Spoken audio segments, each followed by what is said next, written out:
Hey, what's up guys? This is a video I'm going to do today on changing out my battery. I recently purchased and received a new battery.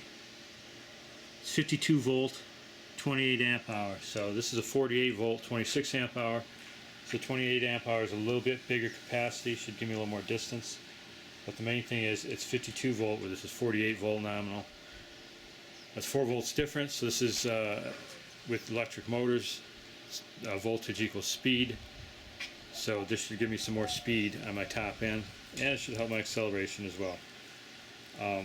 Having said that, if any of you out there have this scooter, the Qiewa Hummer, and you don't feel it's fast enough, you don't feel it has enough top end, you don't feel it accelerates very good, open it up. If it's got the new controller, and I've done another video on this, so go check that out if you're interested. It's got the new controller Qiewa is using right now. There's a simple modification you can do to it if you can solder, or get somebody you know who can solder. It costs you nothing. It's a piece of wire you solder on the controller, and it just opens this thing up, and it's just an amazing difference. So I'd recommend you checking that out if you want to go faster, have faster acceleration. It's a completely different scooter at that point. Honestly, it is. Okay, so back to what we're doing here. I'm going to be pulling out my old 48 volt, 26 amp hour battery, putting in this new 52 volt 28 amp hour battery, which actually is smaller. If we compare these here,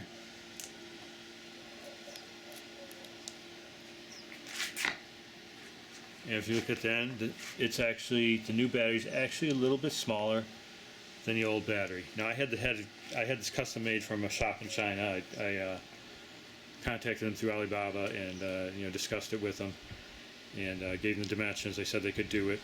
And this battery pack has Samsung cells, 18650s, 3500 milliamp hour capacity, so they're the highest capacity for the 18650s, which is why the batteries can actually be smaller. I imagine this original battery is several years old. Back at that time, they were probably using just standard 18650s, which I think have a capacity around 2000 milliamp hours, or 2500 maybe. So they didn't have as much capacity, so you needed more batteries to do it. Technology, that's the way things are going. Things are getting smaller. So actually this battery pack size is 28 amp hour compared to 26 amp hour, 52 volt compared to 48 volts, so there has to be another whole cell system in there to get the extra 4 volts. And it's actually smaller than the one with less capacity. So that's interesting. I'm going to be cutting off the plug that they sent, which is an XT90. It's actually bigger than the one that's on the scooter. Here's an XT60 that's used on the scooter. But yeah, like I said, I didn't care what they sent on there anyway. I was cutting it off anyway.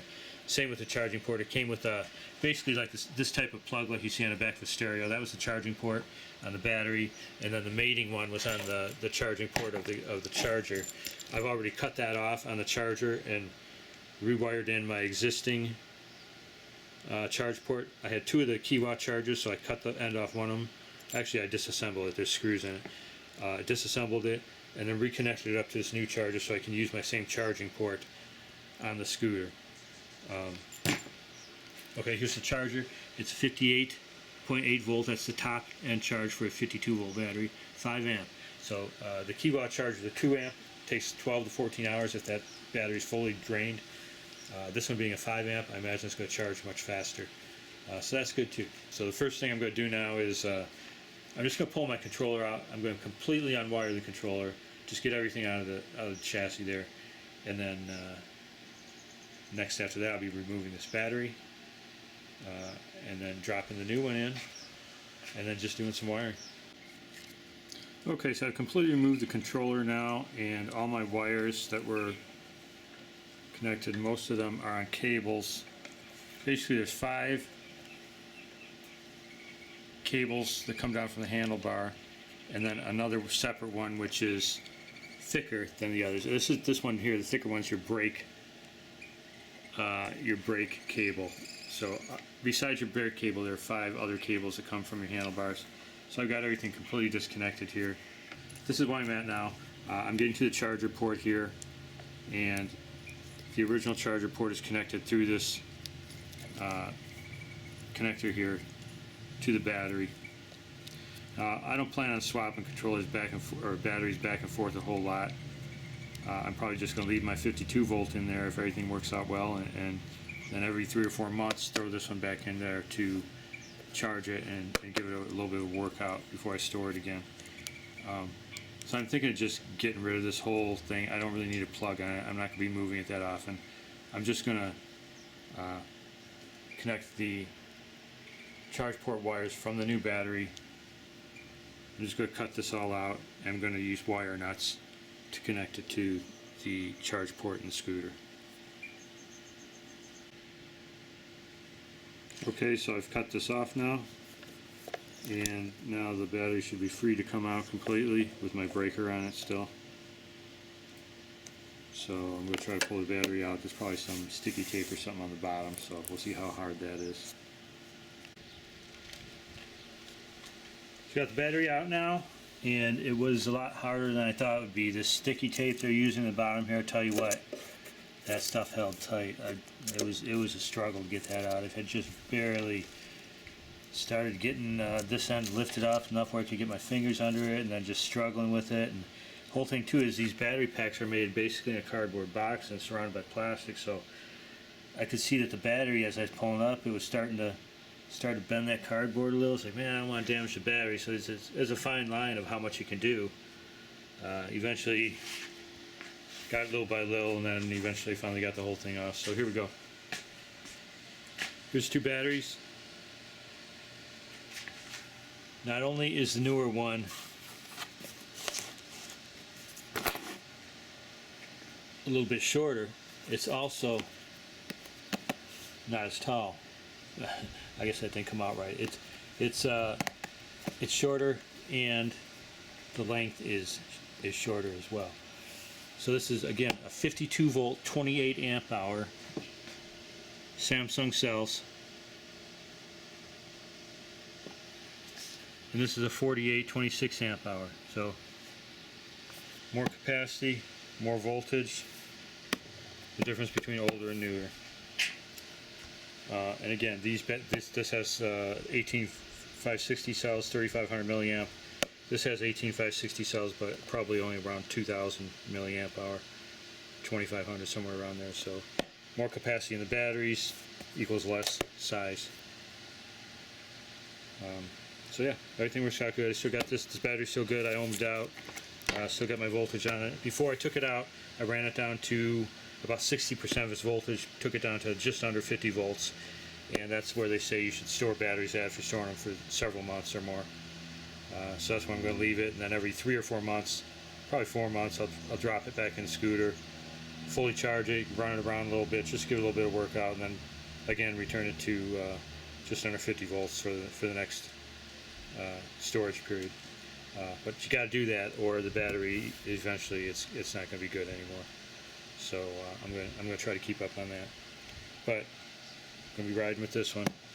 Okay, so now I'm just going to place this battery into the chassis. I'm going to clean this stuff up first, and then I have some double-sided thermal tape that I'm just going to put all over the bottom here and put the battery down on top of that to hold it in. It's not going to get jerked, pushed around much, and then you can put foam along the sides.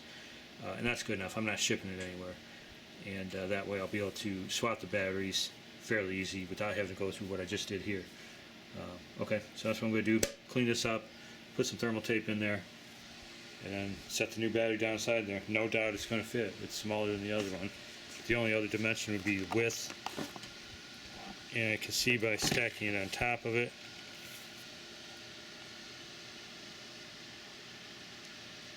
It's exactly the same width as the other one, so this one's going to fit much nicer than this one did actually. So that's good.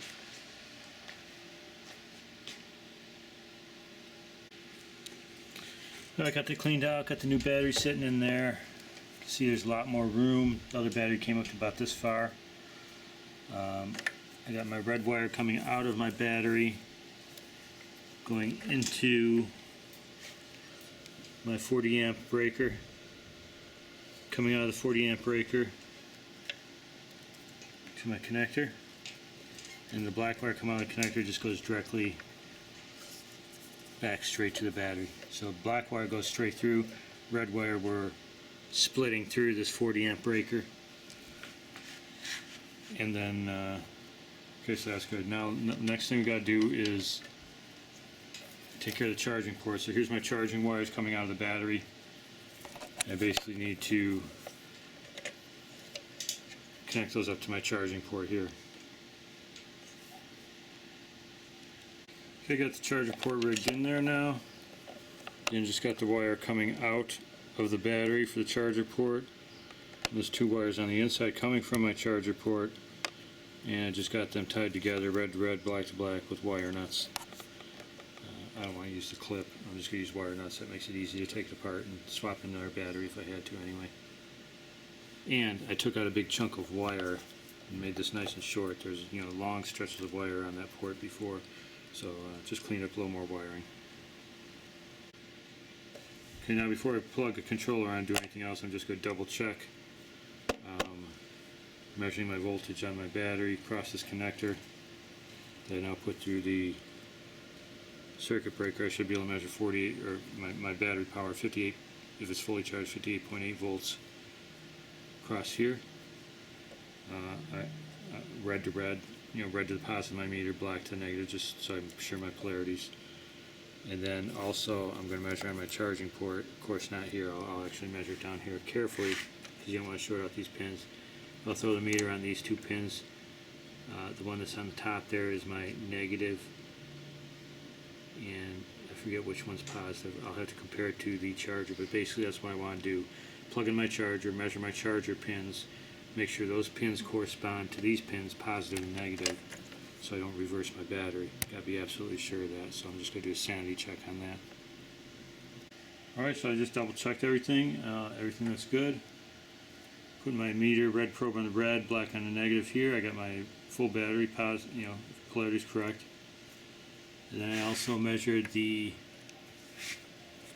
output of the charger. And on the charger, this pin on top is negative. This pin over here is positive. This pin's not connected. So I measured that on the charger. Negative up there, positive there, and I got my positive voltage, polarity correct. And now I just measured here on the scooter, putting my negative probe on that pin, positive probe on that pin, and again I read the positive voltage, the proper polarity. So everything's lined up, and I can read the battery across here because that's just going through the charging port into the battery. That's how it charges it. So you're going to be able to read your battery voltage on this plug right here too. Now on mine, because you see the notch indicators down there on the bottom, so that's how it plugs in. Kind of makes a triangle where the top one in my triangle is negative, the one on the bottom right is positive. Now my friend's scooter, some of their controls are turned the other way where this notch is on top, in which case it would make a triangle towards the bottom, and the bottom piece would be the negative, and then this side would be positive. So it depends on which way this thing's turned. The pin always by itself in a triangle, whether it's up or down. Basically the pin opposite is notch. See that notch there on the connector? There's an opposing groove in the charger that plugs on here, so you can only plug it on the one way, but the pin opposite from that notch, that one up on top there, is negative. If this were flipped over and the notch were up here, then that pin would be down here. So that's your negative pin. And then the positive one is going to be, if the notch is on the bottom, that's your positive pin to the right there. If this notch is on the top, then your positive pin is going to be the left side. Of course, this whole thing would be flipped over.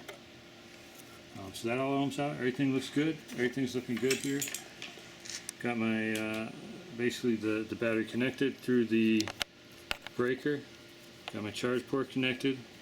Done with the battery. I just got to stuff some of this foam padding type stuff like this down in the sides here, on either side, a little bit shit, just to brace the battery in there good. Then I'm ready to throw the controller back in. So far, so good. Alright, there it is. Got the controller back in, everything wired up. Plenty of room back here now, more room. It's nice, and there's a new battery. I powered everything up, lights, everything. Brake lights, throttle, everything seems to work, so Once the sun goes down, it gets a little bit cooler. And take this thing out and try it. See what it'll do. Alright guys, I decided rather than add the test ride to this same video, which would make it quite a bit longer, figured I'd just end this one here, and in 2 or 3 days over the weekend here, I'll upload a separate video showing a test ride with the 52-volt battery in it and the performance I'm getting out of it. I actually made the installation video, a month ago or so, so I've ridden this quite a bit since then. Really like it a lot. I figured I'd just add a couple things to the end of this video first. One, during the video you saw I had a breaker wired in there. I actually disconnected that and just went back to a fuse holder with the 35 amp fuse in it. Reason being, I had the breaker in there because I was using the old original controller that I torque modded, and that process required a higher amperage breaker or a fuse. And since going back to the new controller with the torque mod, it doesn't require that anymore because the torque window is shifted higher, so it doesn't need that much of a fuse or breaker in there. The breaker took up a lot of room in there, so I basically just wired back in the standard stock fuse holder with the 35 amp fuse, and that's why I'm running in this now. Pretty much the way it was when it came stock, and that works fine with the new controller, even with the torque mod. So that works. I like it. I like this new controller with torque mod, and then adding this 52-volt battery just puts it over the top. Anyway, just want to go to the scooter. I've modified a couple things really recently here. One, if you look at the side here, I've gone to this graffiti grip tape look completely along the side chassis. I used to just have some stickers on there, so I've got that changed out now to this grip tape look. Looks pretty good. And here's the other side.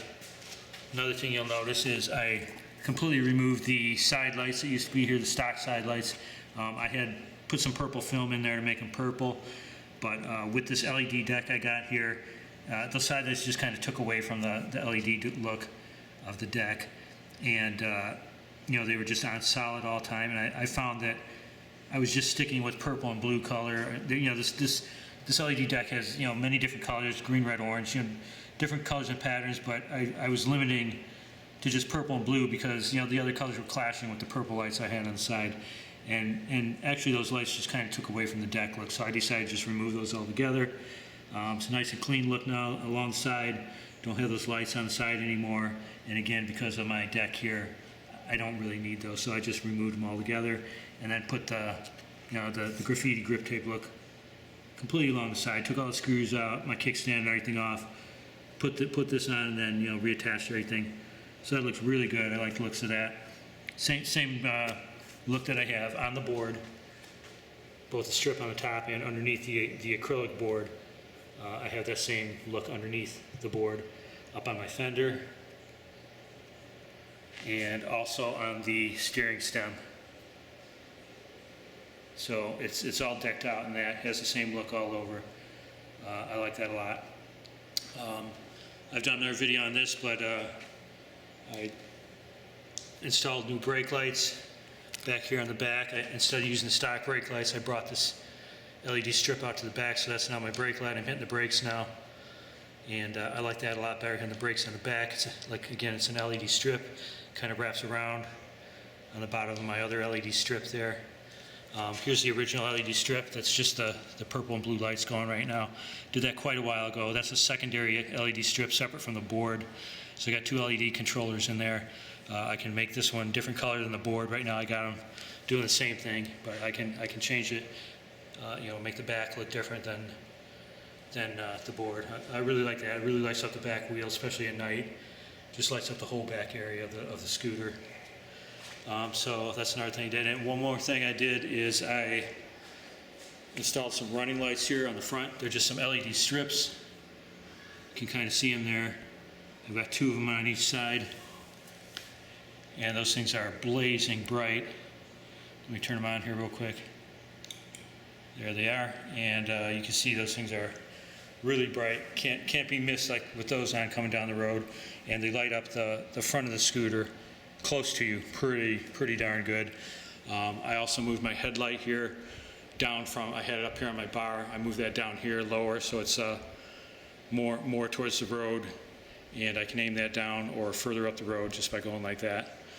So this is my main headlight. and that thing's pretty. So yeah, very high visibility from the front end.